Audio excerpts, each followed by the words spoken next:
Ladies and gentlemen, boys and girls, children of all ages, welcome to Sox On Tap. Tony, my first reaction is just, fuck yes, let's go. Sox versus Richmond. That's where it all starts. It all starts taking care of business in-house in the Central Division. That's right, I'm a meatball. You got to bring that top button swag, baby. It is always great to beat the Cubs. And I'm a homer, so I always say the run-up. Dallas Keuchel Lansling got some beards that you should be afraid of. What everybody said when he gets out there, it's me versus the other guy, and I'm going to beat him. So I just love that mentality. It's cool and fucking tough. Steve, would you say that Tony is mad online? I would definitely say that. The White Sox winner.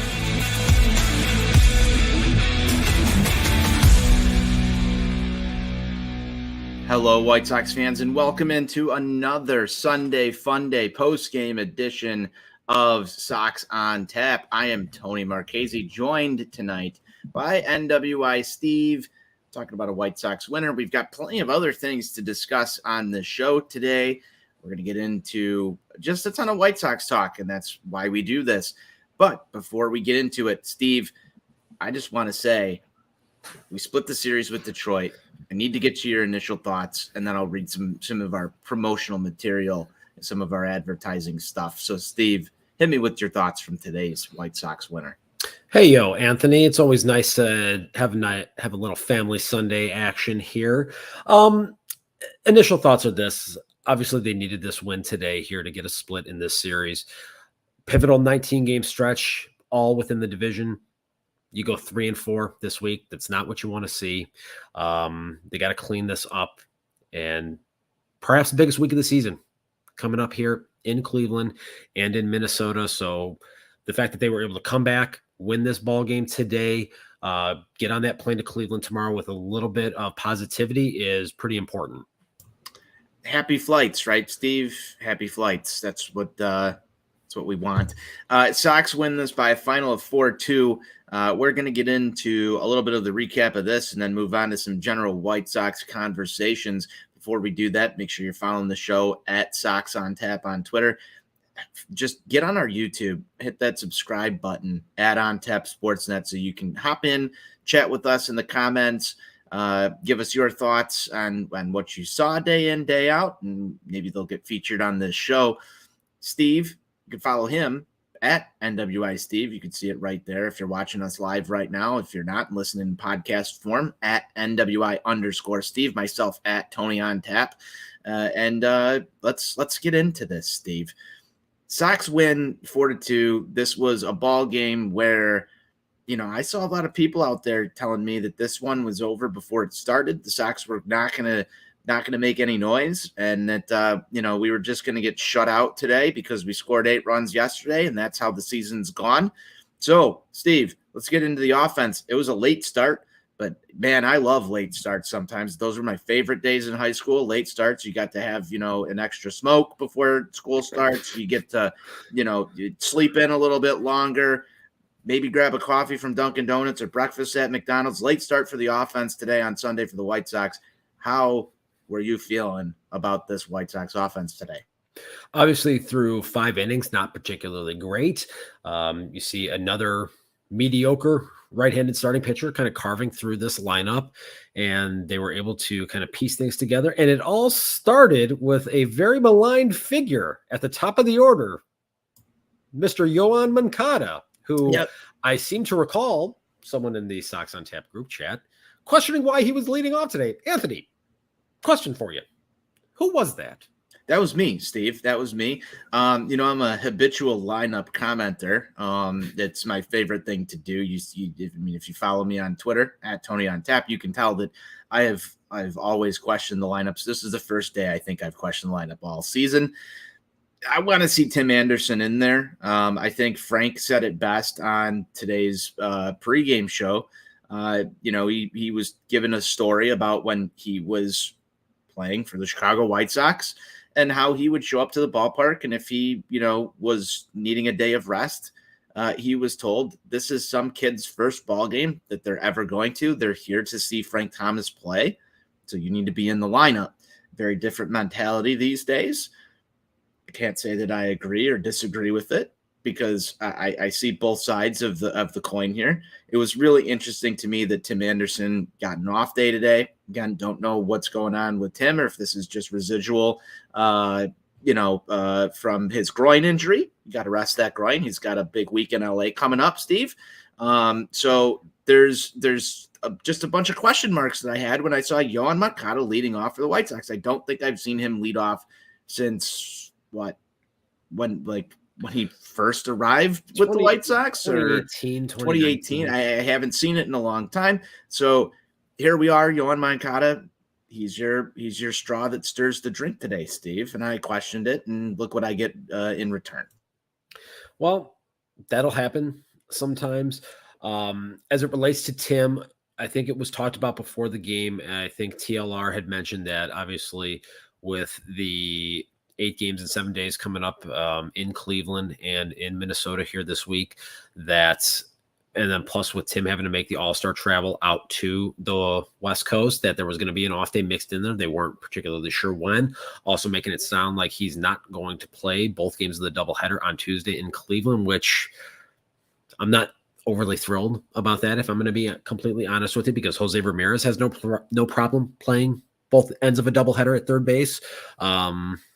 And he's the one guy in that Cleveland Guardians lineup that is needed on a day in and day out basis. Tim's kind of almost the same way from, hashtag set the tone standpoint. Are you questioning his toughness? I'm not questioning his toughness. It's just, I guess, irritating, for lack of a better word.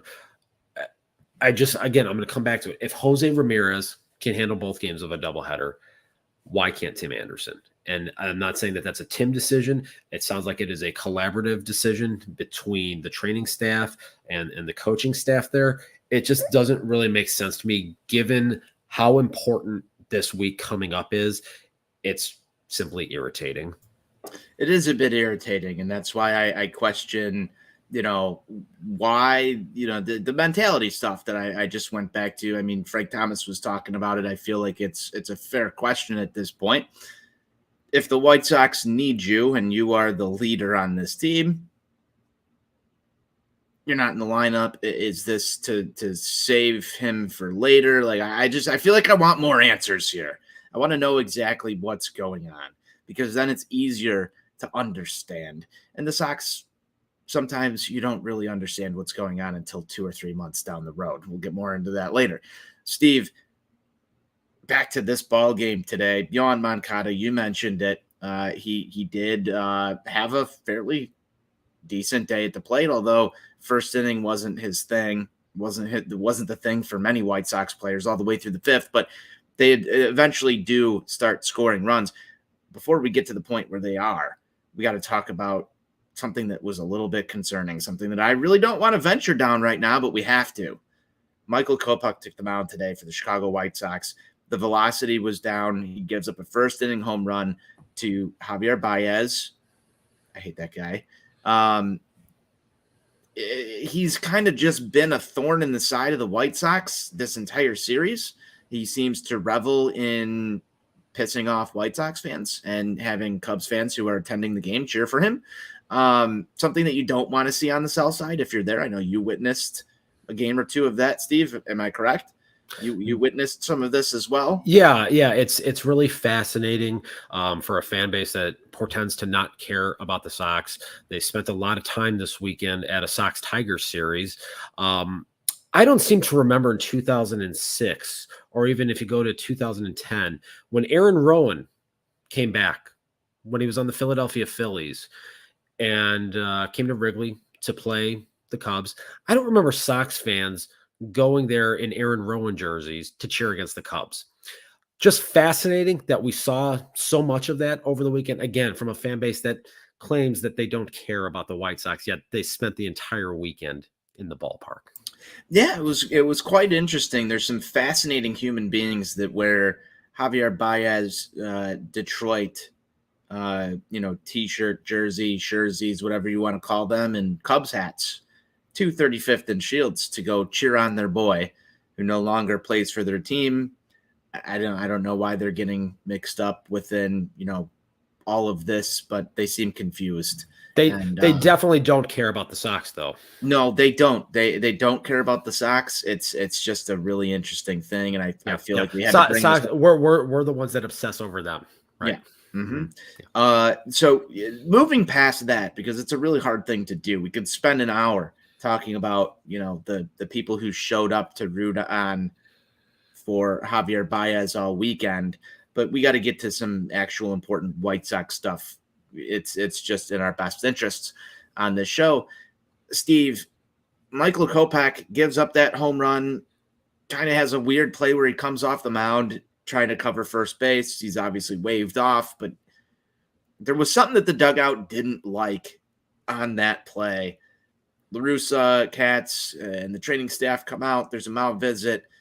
I'm thinking this is deja vu all over again. Michael Kopech's coming out of the game. He's going to be frustrated. He stays in there, and he finishes his night off pretty damn well, or his afternoon off, I should say, pretty damn well, keeping his team in this ball game and limiting the damage to just those 2 runs. Steve, give me your thoughts on Michael Kopech right now. I thought it was a gutsy performance. It was, in the sense that he fought his way through and was able to pitch into the 6th inning.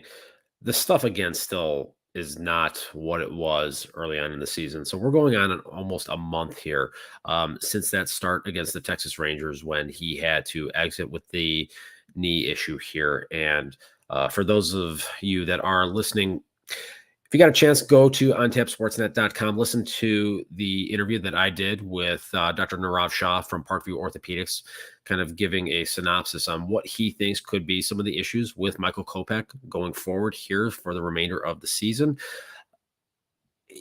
It's just not the same right now with him.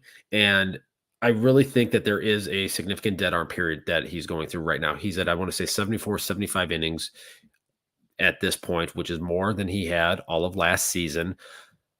They really are approaching a point here where they need to do a short level shutdown.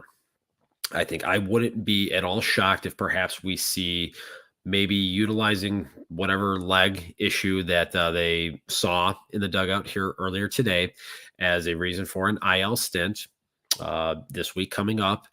And then you've got the All-Star break, and then you've got a little bit of a choppy schedule where they have off days on Monday, the 25th, and Thursday, the 28th, sandwiched between 2 games in Colorado. So this team has an opportunity to skip Michael Kopech for anywhere from 17 to 21 days if they really want to try to give him an opportunity to recharge his arm and get back some of that life on the fastball.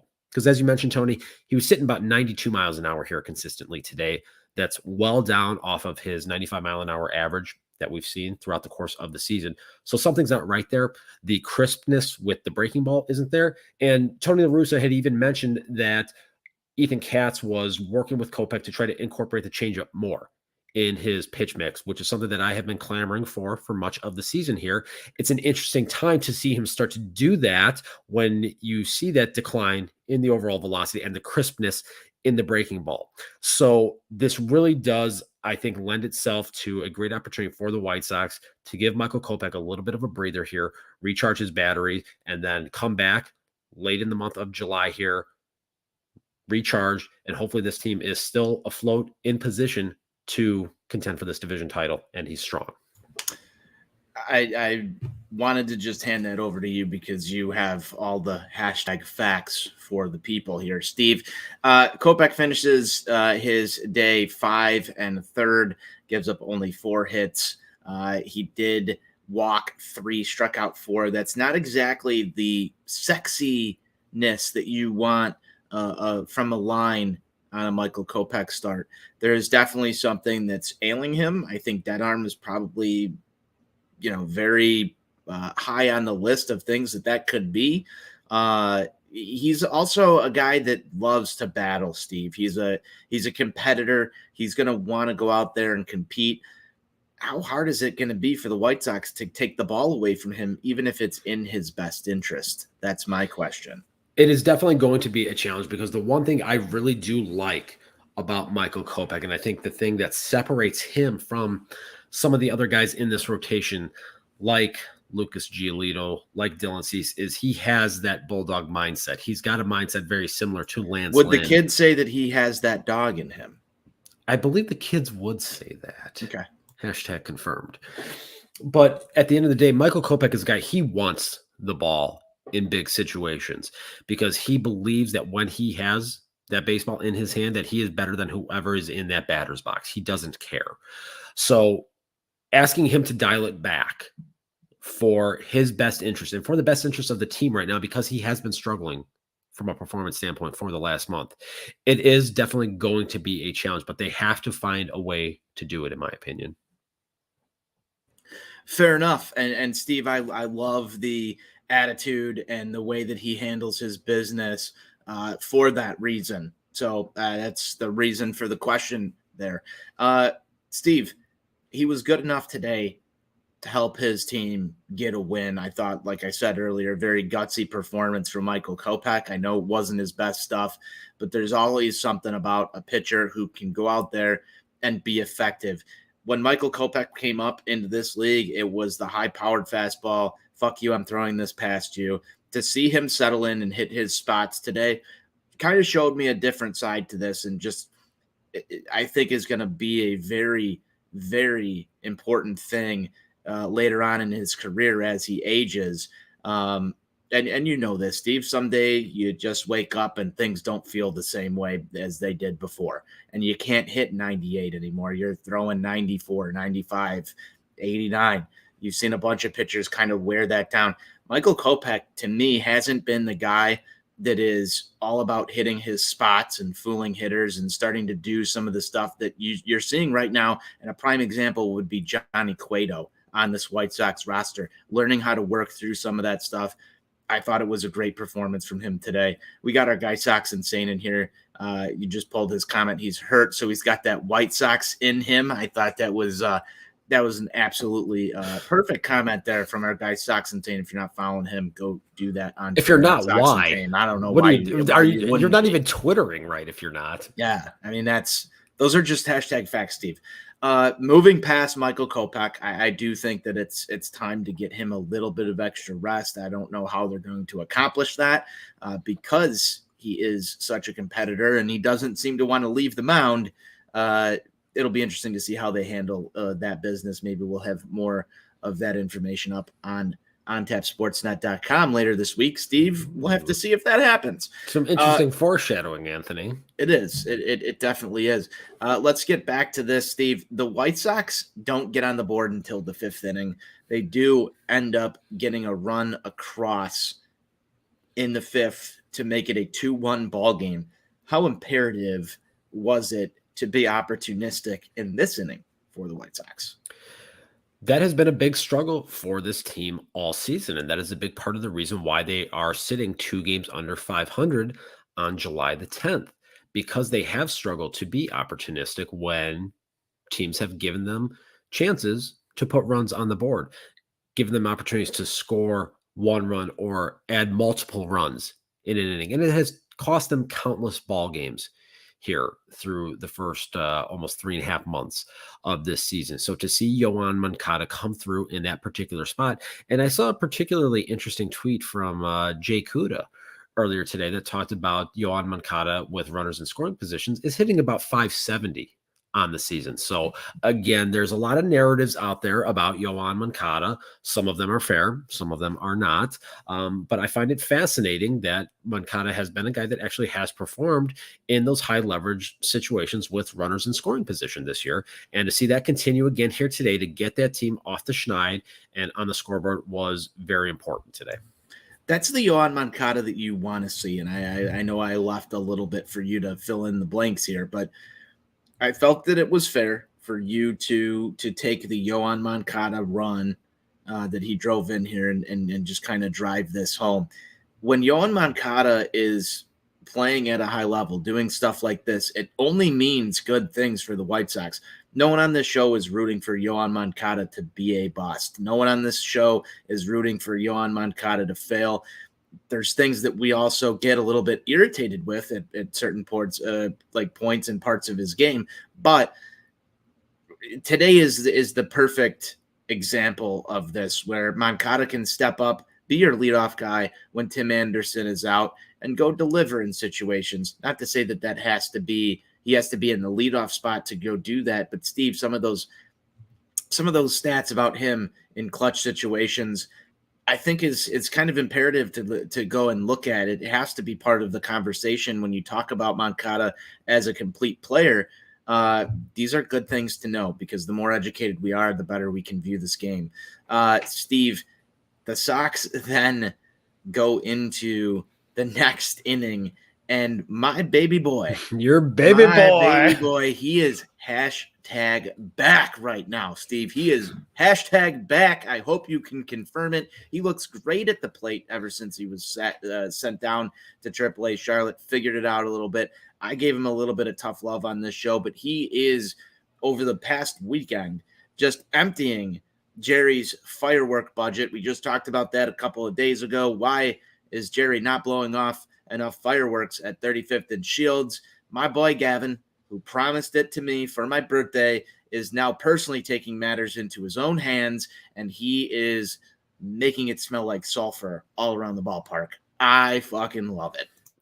I love it myself. Since coming back from his stint down in AAA Charlotte on June the 23rd, he has actually been one of the most productive hitters in this White Sox lineup. Coming into the game today here, I think he had a WRC plus of like 165 during that time frame. Now, granted, it's 50 some plate appearances, but that's important. He's been providing left-handed power, which this team so desperately needs. And the issues obviously come into play about him being in right field consistently, but that is more of a roster construction issue. But given the challenges that we have seen with AJ Pollock for almost the entire season, and he's really gone into a spiral here again over the last 2.5, 3 weeks, this team has no alternative right now other than to ride the hot hand. And Gavin Sheets is going out there, providing quality plate appearances, providing much needed power. And you see the 2-strike approach with him that he utilized. He had a base hit earlier in the game, going the other way, beating the shift on that, doing what he needs to do in that particular situation there.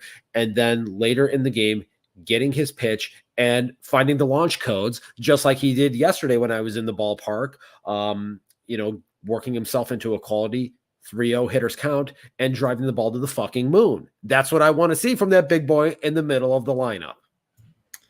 Yeah, I mean, I know he's a golfer, but I love when he takes the driver out, Steve, and just mashes one.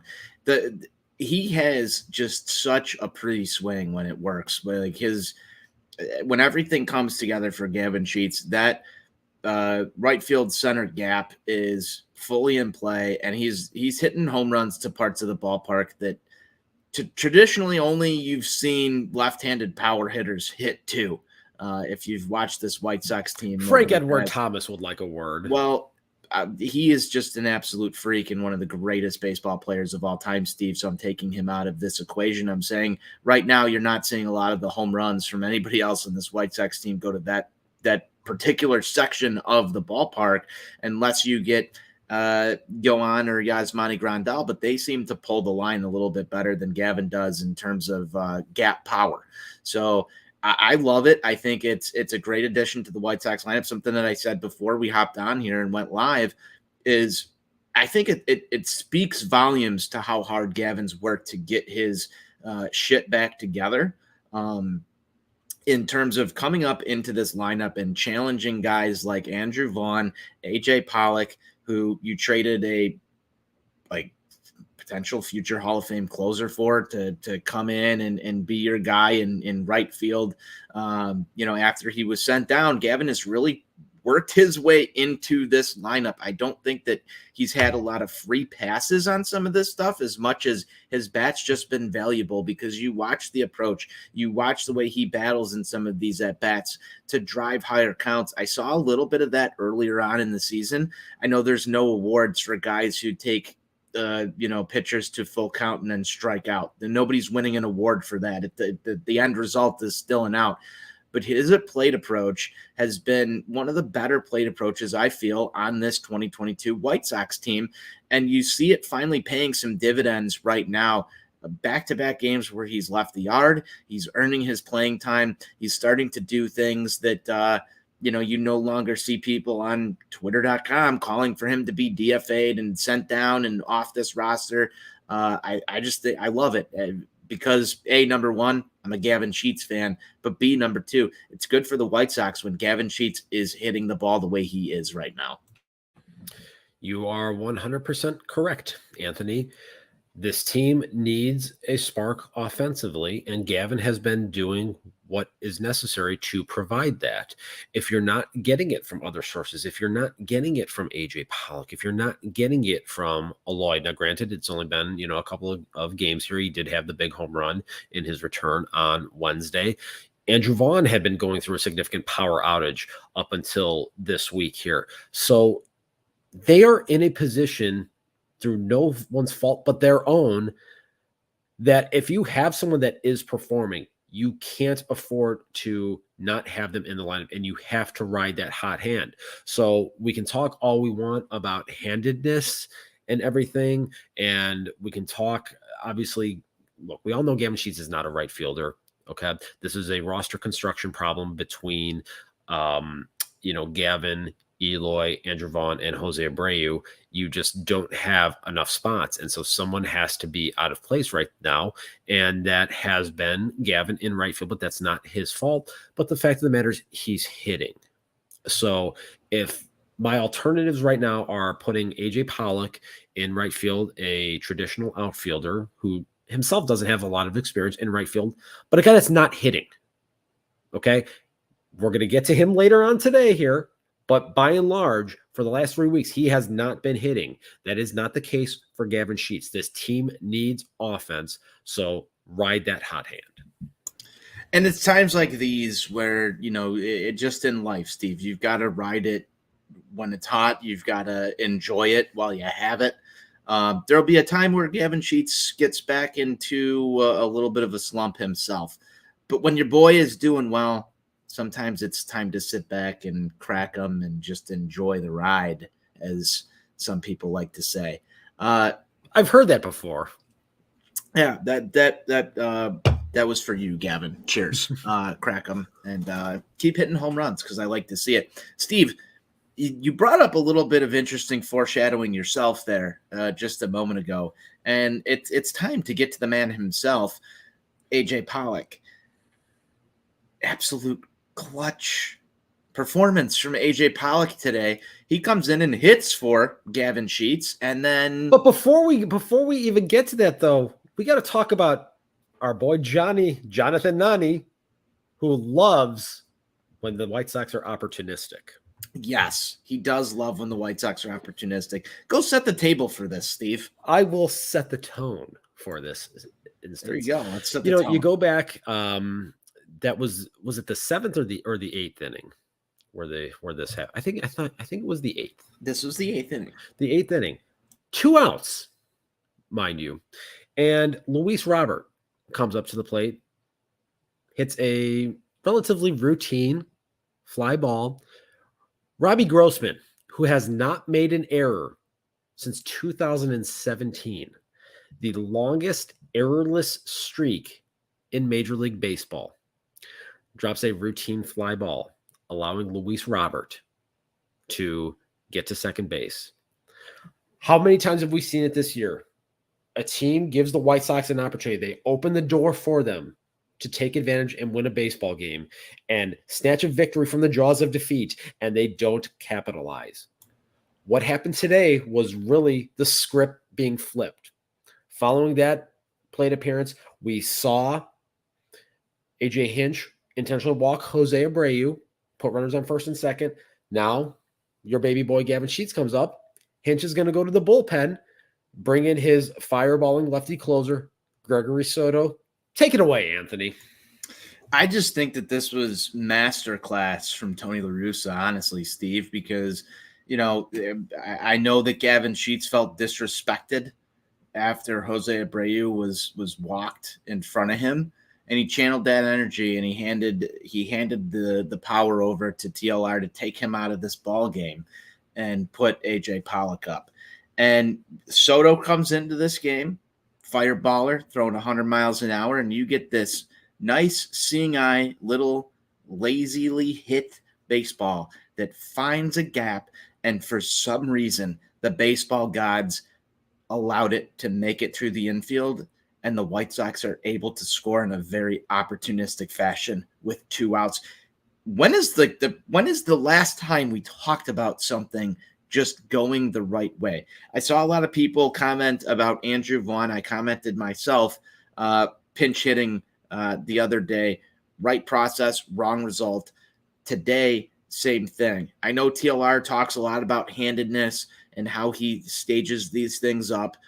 I think this was a handedness move, but I also thought it was a good move in terms of, well, if you do take a lead here, or even if you don't, you're going into this next inning. You need that true outfielder to be out there. Here's a right-handed at bat, kind of checked a few boxes off of the thought process of our manager, who takes a lot of heat, but I liked this move. I liked the move to bring in Andrew Vaughn the other day.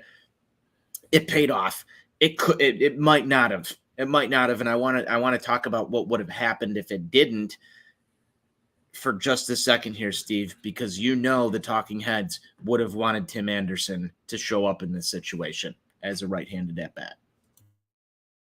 I think they would have, obviously, but given what we have seen this year, and we've seen it in a number of circumstances with Tim or with Andrew Vaughn or with Luis Robert, in circumstances where they are announced to be out prior to the game, we don't see them come pinch hit in these high leverage late inning situations. This has been something that has been a consistent theme throughout the course of the season. So you are correct in that.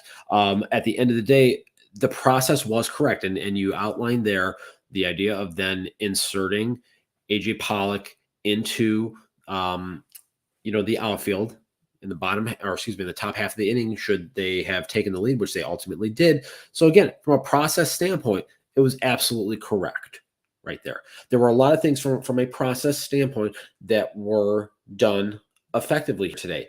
Tony La Russa going to Ronaldo Lopez in the spot where he did when he relieved Michael Kopech.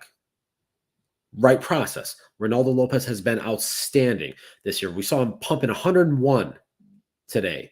So to see him utilize that, and Jimmy Lambert, again, coming in there in a pivotal situation, doing a job, a guy that is gaining some valuable experience in the bullpen, and someone that I think could be an important bullpen piece for this team in the second half of the season and into the future.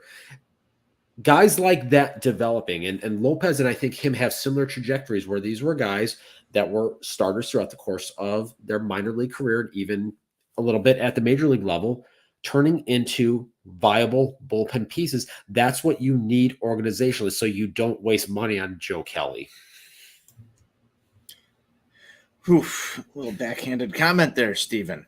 I just think overall the process was right. Want to point it out, credit where credit's due, but you also brought up in there somehow we made our way to Reynaldo Lopez, who I had a few notes on here. This dude might be the most underrated piece of the 2022 Chicago White Sox. Not kidding. He's stepped up. He's done so many different things for this organization just over the course of this year. Here's a guy who a couple of years ago people thought was going to be part of this rotation. He kind of got, the short end of the stick on a few things. Some of it is his own doing. I know he had an eye doctor appointment that changed his life one day, and he came back and he's looked great ever since. Really, honestly, Steve, what he's doing at the back end of this bullpen and even the front end of this bullpen on just what seems to be a whenever called basis, he has been one of the most reliable options on the White Sox pitching staff all year. It's been incredible. And to see him starting to gas it up a little bit, we're talking about Garrett Crochet numbers here. We're talking about high heat. And we know that's my favorite pitch. We've had this discussion before. Reynaldo Lopez looks pretty fucking cool and tough coming out of that White Sox bullpen right now. So once again, giving credit where credit's due, just good shit coming from Raylo right now. You're 100% right. And, you may even see some more hashtag content on this very topic later on this week, folks. Hey, we're all about the foreshadowing here on this show. Steve, Sox added on a little bit more after A.J. Pollock drove in a run to give the White Sox the lead. Our guy Eloy Jimenez takes one down the line. I thought that was an excellent piece of hitting to follow that up. As White Sox fans, we all like to think about, saying whenever we've got a little rally, don't stop now, boys. This was the time where don't stop now, boys actually came and it was pretty much spoken into existence. It was all opportunistic stuff. I know our guy Johnny was at the stadium today to witness it. I can't believe how well that worked out for this team right now, because it feels like we don't have this happen very often. Not this year, anyway. We obviously saw a lot of that last season with this team and the hot start that they got off to. It's been well documented on a website known as, I believe, it's twatter.com, I want to say. Your boy loves crooked numbers. Mm-hmm. So to see him take the lead and then add on that second insurance run, make that number crooked, I got all warm and tingly inside. I just felt it in my loins. I was like, okay, this is a good thing, So you have that 2-run lead, and then you turn it over to Liam Hendricks, who has retired 9 consecutive hitters since coming off the IL, something that Alex Colomé could never do. Never. You keep rolling with that. Oh, keep rolling with that. Hashtag facts only. One day I'm just gonna bust out the cocktails are for closers on this show, and we'll have more words on the Alex Colomé discussion. The next thing that I need to get to here, Steve, is Liam Hendricks was warming up in the bullpen while this was taking place. There was sort of a moment there where you thought, okay, we're going to be getting Liam Hendricks into this ball game in a potential 2-2 tie in the 9th inning. What's going to happen in extras if they fail to score? Obviously, they do score, but I just want to weigh in on this. There are a bunch of people who are of the mindset that some of TLR's bullpen uses has been horseshit because he fails to put Liam Hendricks in these games that the Sox don't have a lead in a save situation. I've kind of seen a flip in the script of what La Russa is doing with this bullpen lately over the past, I'd say maybe 2 weeks. It seems like he's adapting to this. I know Liam Hendricks came into another ball game that the Sox didn't have a lead in. I forget who it was against, but it was within the last. It was against the Twins on Monday. It was against the Twins on Monday. Okay, so we're starting to see some of this now. Adjustments have been made. Are those going to be positive adjustments for the future, Steve? What are your thoughts? I think absolutely. It's funny that you mentioned this because right around this time last year, we started to see a similar change in Hendricks' usage patterns, in him being utilized sometimes for a 5-out save or being brought in the 8th inning if a team had the heart of their lineup coming up. So it almost appears as though Tony is looking at it from the standpoint of the first half of the season, I'm not going to utilize this approach. And then the back half of the season, we're going to adapt and kind of change some of the patterns and change when Liam can be utilized. I'm a big fan of that. Just Hendricks talked about at the time that he signed that he's willing to take the ball whenever, wherever he is needed to. So utilizing him in these particular spots right there, having him warm up in that situation, knowing that he could have potentially come in a tie game is absolutely the right thing to do. And Tony is doing the right thing from that standpoint. And look, I am critical of Tony La Russa when it is warranted. But again, I will also say when he does things correct. And this was a situation where he did this correctly. Steven, I just thought he put his team in the best position to win today, and they executed for him. Obviously, at the end of the day, things could have gone differently. I like to talk about the hypotheticals, what would have went down. obviously Liam Hendricks comes into a ball game in a safe situation, locks it down, game over. Sox win. We're drinking victory beers. Those taste better. We all know it. But Steve, I thought it was a very well from the top down today. Very well played ball game, especially after you get past the 5th inning. If you take into consideration the fact that Michael Kopech cleaned it up, after you got past the first two hitters, maybe after past the first 2 hitters, the Sox played a very good ball game today. I want to get to that more. And Johnny and I talked a little bit about this yesterday. It's the Detroit Tigers, and we know that Detroit sucks. So there's, I guess, somewhat of a, less heightened feeling. Like this would feel a lot better if it came against Minnesota. It would feel a lot better if it came against Cleveland or some of these other teams, because let's be real here, Steve. Winning games against Detroit is taking care of business. Winning games against teams that are ahead of you are things that start to set you apart. So, granted, overall, homestand wasn't very successful, but you like to see this process. You like to see these steps. You like to see these things take place. It's time to implement them throughout the rest of the 2022 season so that this team can be successful. That's what we want to see. It happened today, but you're only as good as your last envelope, so it needs to happen throughout the next week. Steve, we've got a bunch of other White Sox topics to talk about here. I'm going to hand you the floor. What do we want to talk about next? It's Sunday Fun Day. Let's spend another 20 minutes talking White Sox baseball. Well, I mean, we can go a number of different ways here. I think that it is somewhat important for us to discuss the elephant in the room, the proverbial room, on twitter.com. Those of you who follow some of the Chicago food accounts have seen some things going back to April saying that there's some turmoil in the clubhouse, going back to the doubleheader in Cleveland back in April, which, boy, amazing how this story drops as the team is getting on the plane to go back to the scene of the crime.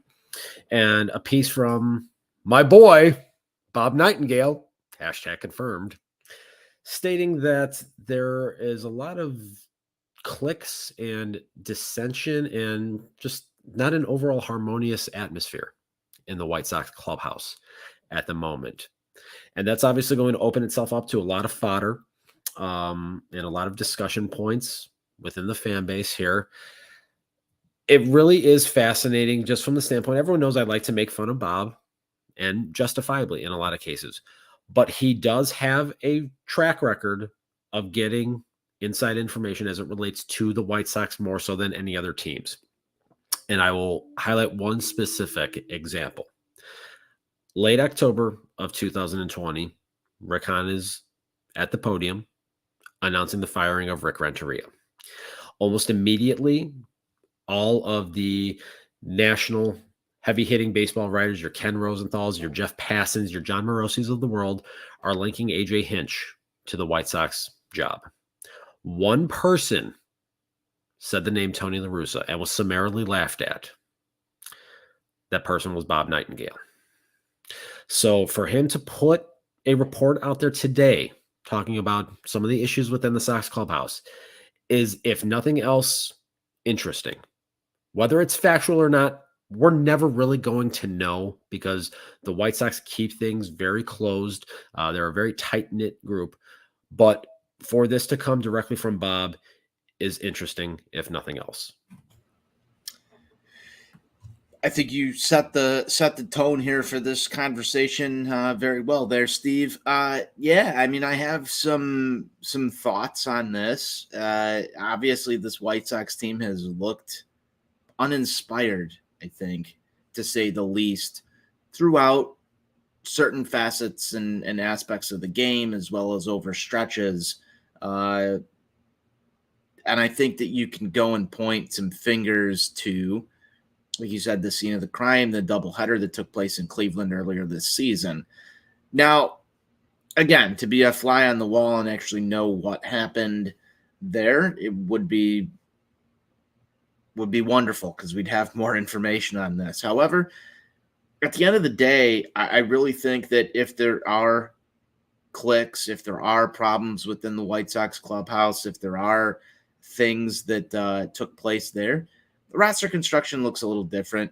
I'm not pointing fingers here, but we do know that Dallas Keuchel was a very vocal person within that clubhouse. Don't know if that's anything to do with this situation at all, but he was a strong personality in there.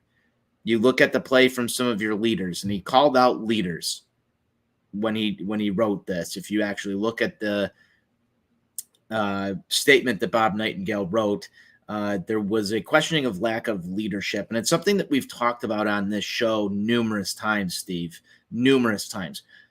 Who do you, as a White Sox fan, look at to be the leaders in this White Sox clubhouse? There are two guys specifically that I look to. Jose Abreu, obviously, is the leader amongst the Latin players in that clubhouse. They view him as a father figure. He is the most significant member of this team, not the longest tenured, but he is the most significant member of this team. And then on the other side of that, you have the more outspoken, flashier Tim Anderson. Those are the two guys that everyone really looks at as the heart and soul of this White Sox team as presently constructed. So I'll kind of go from there, and you talk about veteran leadership. There were certain guys who were brought in here to be veteran leadership to kind of add to this. You saw a dust up between Lance Lynn and Joe McEwing earlier this season. I know he wasn't with the ball club for the full year. He's had his rehab stints, and he was injured to start the year. But I also look to Lance Lynn to kind of lead this thing. And it's really interesting when you take this into consideration, Steve, and I'll add another layer of complexity to this. Last year, there was an article, I believe it was from Scott Merkin, that said that Tony La Russa doesn't need to lead the clubhouse.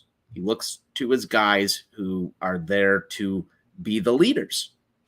I'm not going full tinfoil hat theory here, Stephen, but on this note, if a manager is leaving the clubhouse to his players because he trusts that, those are the guys who are going to be on everybody else's back, get them to play the way that they should be playing each and every day. It was established last year, not this season, last season, that these are the guys who are your leaders.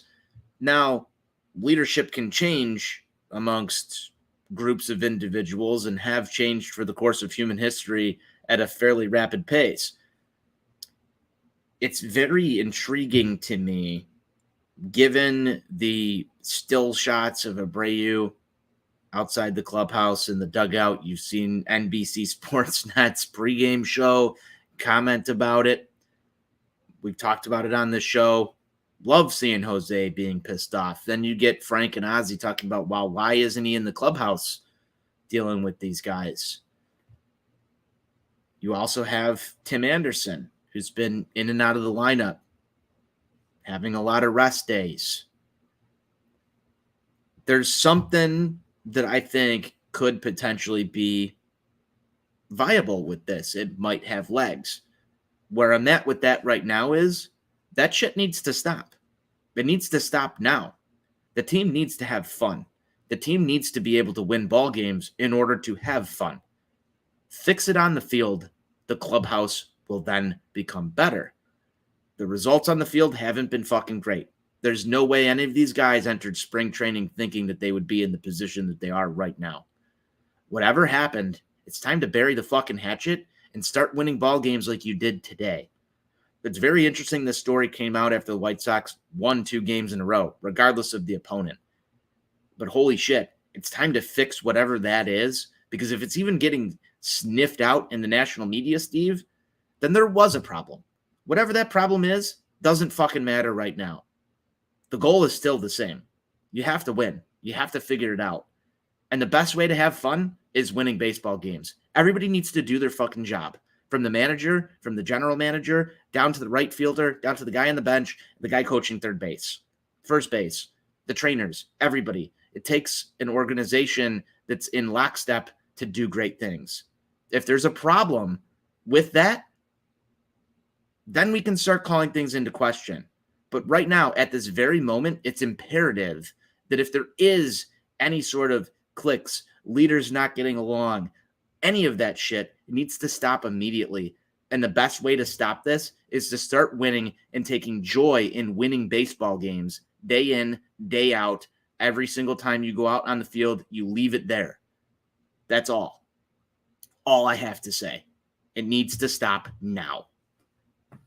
You are 100% correct, Anthony.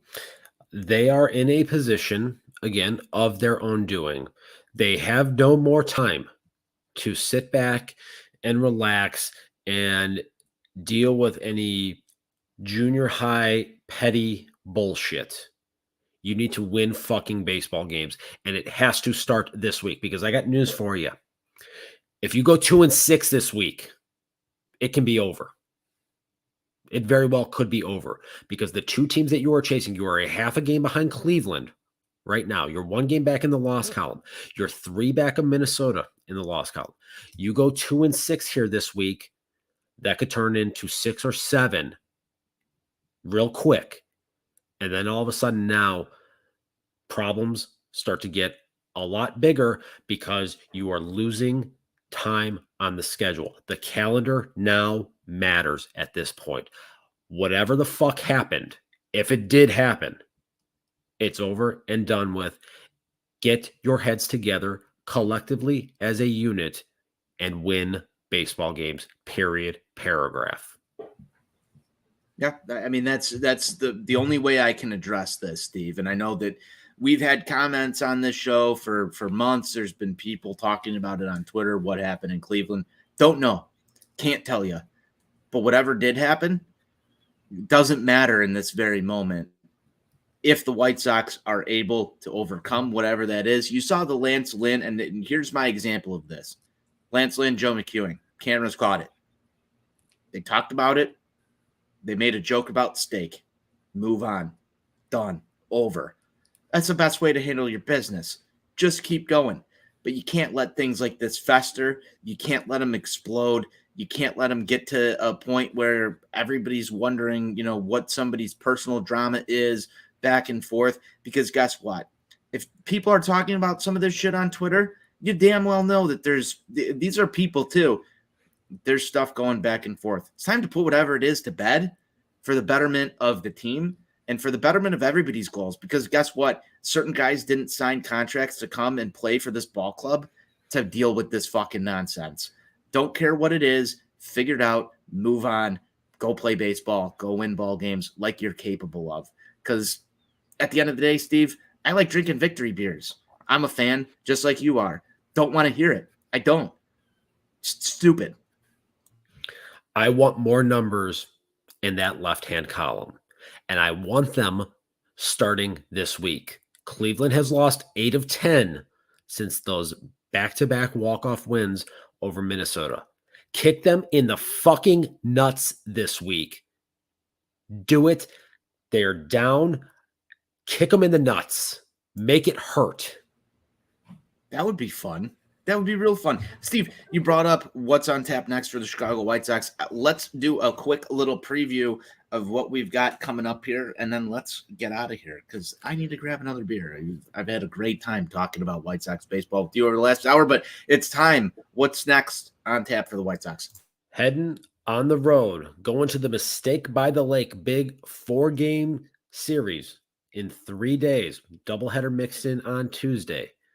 You're chasing the Cleveland Guardians. They're the first team you got to pass. You're a half a game back. Go in there, take care of business. Show them that you are the better baseball team. They have handled you to this point in the season. You gave multiple games away to them. It is time to turn that tide now and go out there and get the job done. And that is going to start tomorrow with the big bastard, Lance Lynn. Love that Lance Lynn's on the mound for this baseball game, Steve. And our guy Johnny loves that Lance Lynn's on the mound. It's Fear the Beard time, man. It really is. This is a big set the tone series for the Chicago White Sox this season. I've got my concerns. I've got plenty of concerns here, but I'm trying to be positive as we wind down this Sunday fun day, Steve. I think the White Sox can carry these last 2 wins, go into Cleveland, and not have any mistakes by the lake.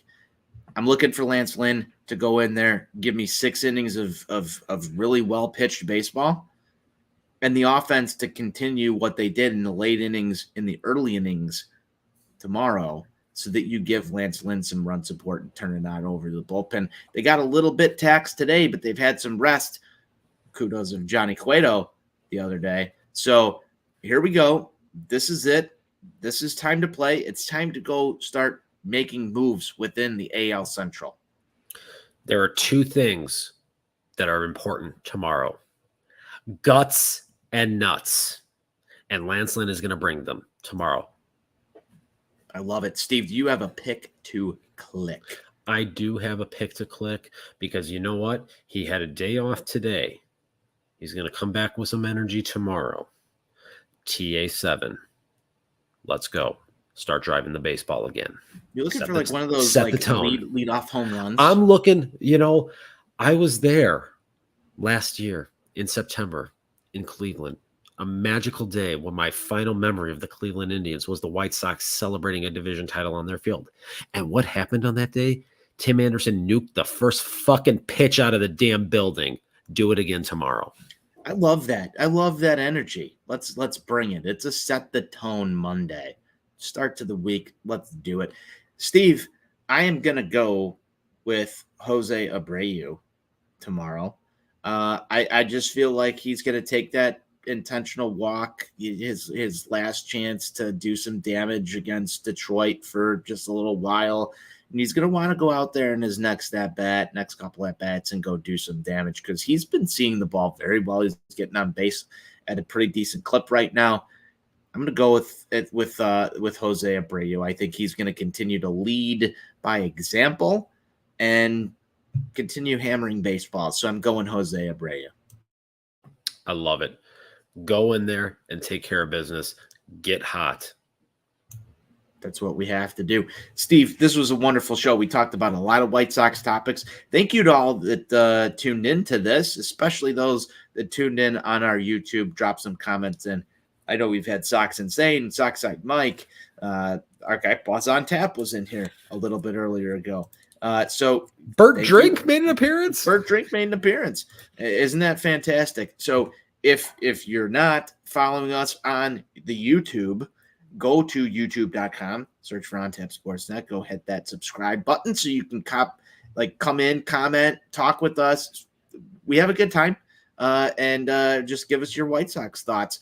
You can follow NWI Steve at NWI_Steve, myself at Tony on Tap. You can follow the show at Sox on Tap on Twitter.